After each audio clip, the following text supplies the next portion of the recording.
أعوذ بالله من الشيطان الرجيم. بسم الله الرحمن الرحيم. وعنده مفاتيح الغيب لا يعلمها إلا هو ويعلم ما في البر والبحر وما تسقط من ورقة إلا يعلمها ولا حبة في ظلمات الأرض ولا رطب ولا يابس إلا في كتاب مبين. سورة الأنعام 59 نمبر آیت. الله تعالی وعنده مفاتيح الغيب او ردی الله تعالی سره چابیان د غیب دي. مفاتيح دو مشهور معنی دي جدا جدا مفسرین نقل کړی دي. مفاتيح دا چابیانو د حمل کیږي، مفاتيح خزانو د حمل کیږي. نو کوم مفاتيح په معنا د خزانو سره شي لکه څنګه چې معارف نقل کړی دي. نو بیا ورسې چې وعنده مفاتيح الغيب ردی الله تعالی سره خزانه د غیب دي. یعنی الله تعالی چې هر څه چې کله موږ غواړو نو را پیدا کولای شي په دې باندې قدرت لري.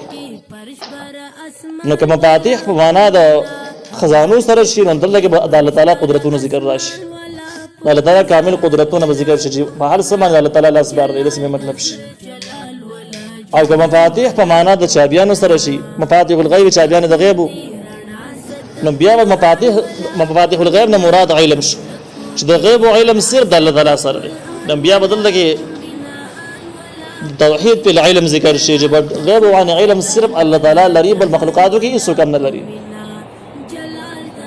مشهور معنی هم دغه چابیانو د مفاتيح الغیب د دې الله تعالی سره چابیانو د غیب دي. نو دا بدل کې د علم باشي به هر څه په غیب باندې او د هر څه په حقیقت باندې صرف الله تعالی پوهیږي، مخلوقاتو کې هیڅ کم نه پوهیږي. نو دا به نه د علم غیب شي د الله تعالی نه بغیر د مخلوق لپاره، چې د مخلوق لپاره علم غیب نشته لري، ځکه چې بغیر باندې صرف الله پوهیږي، بل څوک نه پوهیږي. او دا به توحید په علم شي، د توحید هغه قسم براش چې کوم د علم سره تعلق لري. الله تعالی وعنده او د الله تعالی په نسبت دی مفاتيح الغیب چابیان د غیب دي لا يعلمها چې نه پیژني دغه لره الا هو مگر دغه الله پیژني. نو لا يعلمها الا هو کبا علم غیب د الله تعالی ذکر شي. اوله کې د تفسیر د مخکینی شي چې لا يعلمها الا هو چې نه پیژني دغه چابیان د غیب لره مگر صرف الله تعالی پیژني. نو دا لا يعلمها الا هو دا به تفسیر دا وعنده مفاتيح الغیب تبارک تفسیر شي، وضاحت پیش. او دا ولنه نتا مراد خزانه غستری خزانه د غیب او نو بیا باس ته قدرت شو. نو بیا به لا يعلمها الا هو دا ځان له مضمون شي او دا به باس د علم شي چې څنګه الله تعالی قدرت په هر څه باندې حاوی دی، داسې علم هم په هر شي باندې حاوی شوی دی. ويعلم دا الله پیژني ما هغه څه په البر چې په وچه کې دی والبحر په دریاب کې دی. وما تسقط من ورقة او نغرزيږي هیڅ یو پاڼه الا يعلمها مگر د الله په پوهیږي. دونه چې پاڼه نغرزيږي د الله تعالی په علم کې چې دا پاڼه وغورځیدله. ولا حبة ما هیڅ یو دانه په ظلمات الارض چې تیارو د ځمکې کې ولا رطب لمدا ولا يابس نوجه الا في كتاب مبين مگر دا موجود دی په یو کتاب ښکارا کې چې هغه لوح محفوظ د تقدیر دی. نو دا د الله تعالی د علم تفسیری مضمون شي.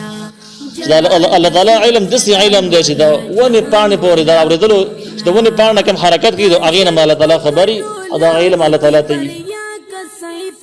نو چې کله الله تعالی رزق صفاتونو او رزق علم او قدرت مالک دی نو نتیجه اداره ودل چې تابعداري هم د ذات ته کار ده چې تا تمام ضرورتونه پوره کولی شي، تا د عذابونو نه محفوظ کولی شي او ستاره تمام قربانو کړهونو نه خبري او ردین علاوه مخلوقات ورنه دا قدرت لري او نه دغه علم لري. نو هغه لپاره که ته کار کې هغه کستانه خبر هم شي دغه لاس نه رسیږي، کلاس ورسیږي خبري کې درنه نو دغه د خواري عباس لاړ شي. باوجود د دې چې الله تعالی په مقابله کې با دا شرک شي او ظلم شي.